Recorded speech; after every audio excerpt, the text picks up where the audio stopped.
नमस्कार युवकांनो, चला आपल्या राज्याचे सक्षम आणि कणखर मुख्यमंत्री देवेंद्रजी फडणवीस यांच्या नेतृत्वात तिरंगा रॅलीचे आयोजन 14 ऑगस्टला झालेले आहे।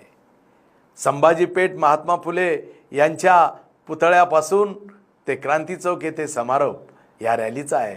तर निश्चितपणे या रॅलीत सहभागी होण्यासाठी आपण जाऊया।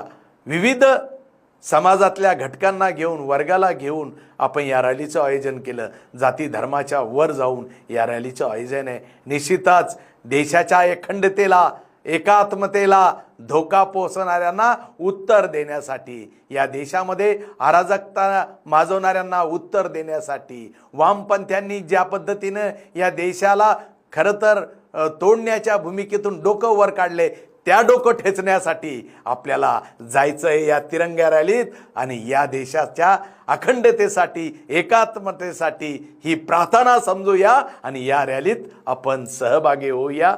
जय हिंद, जय महाराष्ट्र।